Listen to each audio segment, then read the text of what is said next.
এই ভিডিওটা এক বিশেষ ধরনের ভিডিও, পড়াশোনা ভিডিও যদিও না হোক, পড়াশোনার অঙ্গ হিসাবে একটা ভিডিওটার থার্মালটা দেখেই বুঝতে পারছো যে কী ধরনের ভিডিও। হ্যাঁ, এই দৃশ্যটা কেউ কেউ দেখছো 4 অক্টোবর থেকে, বা কেউ কেউ দেখোনি। যারা দেখোনি তাদের জন্য খুব ভালো লাগবে ভিডিওটা দেখে, যদি সেটাকে তোমরা দেখে নাও বিরল পূজারী দৃশ্যটা। আর যারা দেখছো তারা তো মানে নতুন কিছু নয়। চলো কি দেখতে পাবো আমাদের এক গ্রহকে খালি চোখে একদম, তুমিও দেখতে পাবে আমিও দেখতে পাবো। আমরা জানি আমাদের 9 নবগ্রহ, কিন্তু 9টা গ্রহ আমাদের নেই। অন্তভাগে দেখো আমাদের 4টে গ্রহকে এখানে ভরা আছে, 1 2 3 4টে। আমরা তো শুক্র গ্রহকে দেখি, সূর্য ডোবার পর 6 মাস দেখতে পাবো প্রথম যে একটা আলো তারার মতো উঠবে সেটা।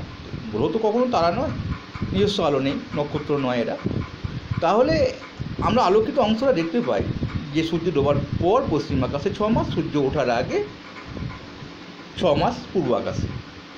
কিন্তু মঙ্গল গ্রহকে আমরা সবসময় খালি চোখে দেখতে পাই না। আমরা এখন পাবো, কোথায় পাবো? প্রত্যেক দিন 4 অক্টোবরের পর থেকে যারা দেখছো তারা তো এখন নিশ্চয়ই বিরল দৃশ্যটাকে দেখে নিচ্ছ।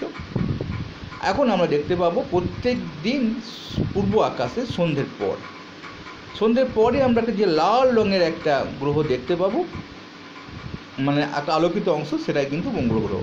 যদি তোমরা 7টার পর দেখো, 8টার পর দেখো, একটু ওপরে দেখবে, কিন্তু আলোকিত অংশটা কিন্তু দেখেই বুঝতে পারবে এটাই একদম নতুন, এটা কিন্তু একদম আমাদের মঙ্গল গ্রহ।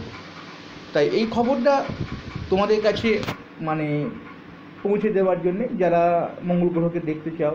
কারণ ভূগোল নিয়ে পড়াশোনা করাতে আমরা তো অনেক সময় বলি পৃথিবী দুদিকে 2টো গ্রহ আছে, একদিকে শুক্র একদিকে মঙ্গল। তা শুক্রকে আমরা দেখতে পাই, মঙ্গলকে আমরা দেখতে পাই না সবসময়।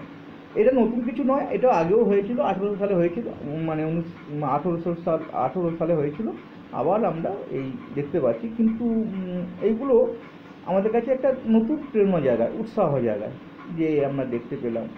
আমাদের মানে কীভাবে দেখতে পাওয়া যায় তার কারণটা আমরা জানি, যে সূর্যের চারিদিকে সকল গ্রহগুলো ঘুরতে ঘুরতে ধরো মানে একটা বছর হয়, যখন সূর্যের চারিদিকে এটা সমস্ত গ্রহগুলো ঘুরে আসে, এটাকে যদি সূর্য বলা হয়। তাহলে আমরা কি করব, যে এই জায়গাটাতে যদি আমরা ভাবি যে কীভাবে আমরা হয়, মানে বুধ তার নিজের 66 দিনকে এরকম সময়ের মধ্যে আবর্তন করে ফেলে, আর পৃথিবী 365 দিন আবর্তন করে ফেলে, আর মঙ্গল প্রায় ওই সময় কাছাকাছি, কিছুটা একটু ডিস্টেন্স বেশি নয়, কিন্তু মঙ্গলের আহ্নিক গতি বা আহ্নিক গতিটা আমাদের পৃথিবীর সমান আমরা প্রায় জানি। শুক্র একটা অন্যরকম গ্রহ, মানে আবর্তন গতিটাও একটু আলাদা, এবং বছর আর মাসের সময়কালটাও অনেক মানে আমাদের সঙ্গে অনেক তফাৎ। যাই হোক, আমরা সেই বিরল দৃশ্যটা যদি দেখতে চাও পূর্ব আকাশে সন্ধ্যার সময় লক্ষ্য রেখে আমাকে কমেন্ট করে জানাও, স্যার দেখলাম, ভালো লাগবে আমারও। আবার দেখা হবে নতুন কোনো ভিডিও নিয়ে।